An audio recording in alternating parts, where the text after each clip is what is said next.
Fundraiser Candy. Wendy will sell candy bars for a school fundraiser. Numbers of candy bars and the related amount of funds are shown in the table below.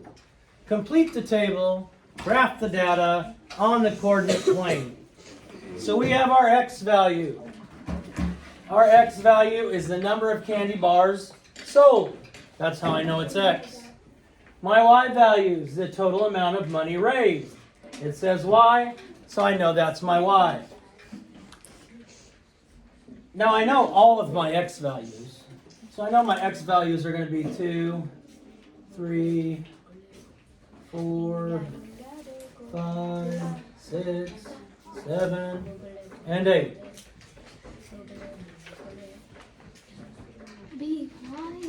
So let's look at the chart.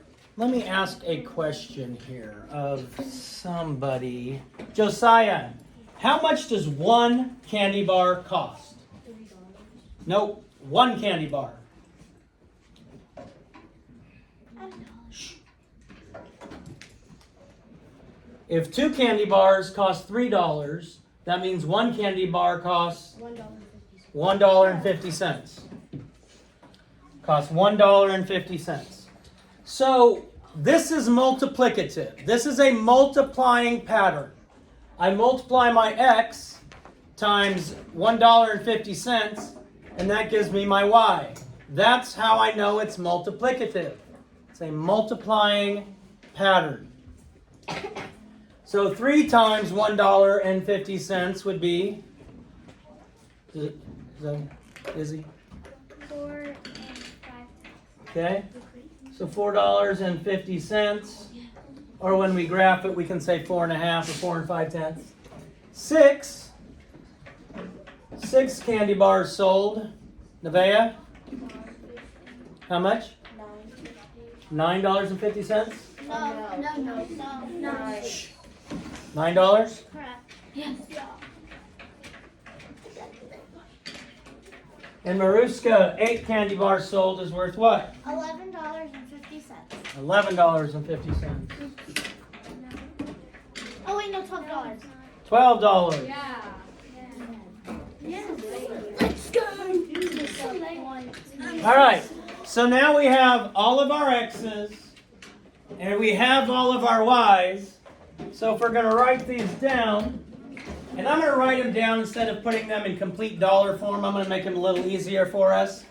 I know that $2 and $3, and my ordered pair would be 2, 3. I know 3 and $4.50 would be 4.5.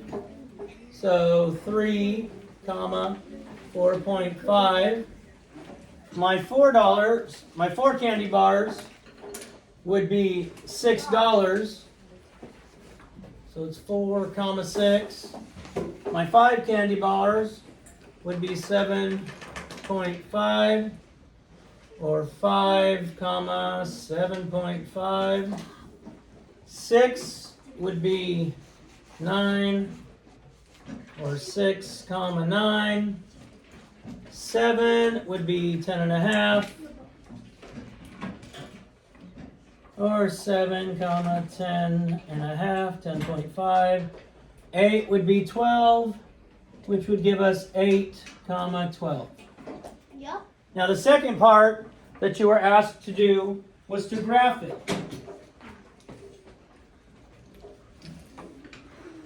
The second part you were asked to do was graph it.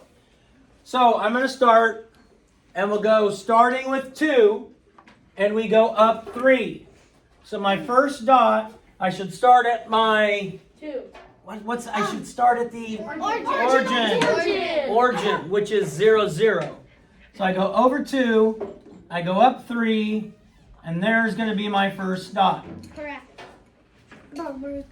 Now I have 3, 4.5. Start at the origin, go over 3, go up to 4 and 1/2. Yeah, I got that. And then we have 4, and we go over to 6. So 4 up to 6. We have 5 to 7.5.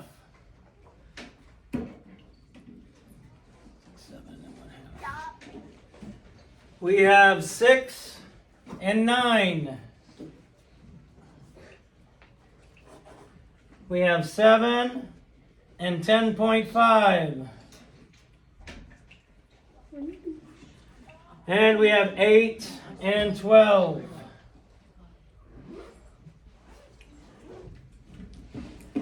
So if you did your graph correctly, and I did my graph correctly, you would see it kind of like a straight line going up and to the right. The more candy bars you buy, the more expensive it gets. The more candy bars you buy, the more expensive it gets. So it should be a straight line. One thing I want you to notice, when we looked at the stuff yesterday, you were like, what's additive and multiplicative? This is a multiplicative pattern because I'm multiplying the x times 1.5 to give me the y. X times 1.5 to give me the y. It's multiplicative. How do you get from the x to the y? You have to multiply. That's what makes it multiplicative.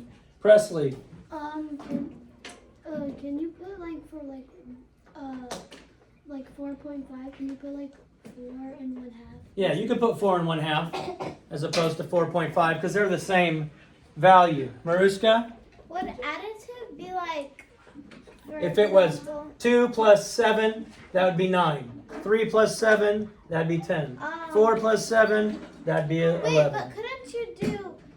But we're not going this way. Yeah, Mariska. We're going from x to y. If you start at the x, how do I get to the y? So if I was writing a rule, I'd have y equals x times 1 and 5/10. So that would be a rule.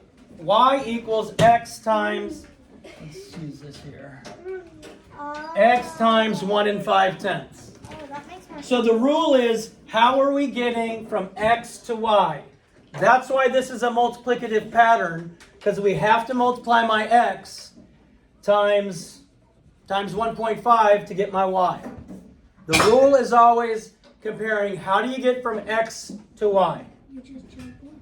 Okay, so that is how we're doing it. We're taking our x, multiplying it by 1 and 5/10, and that's giving me my y. This is called a rule. You'll have to come up with some of those later on in your lives as I teach you as well. Questions? Awesome sauce. Peace out.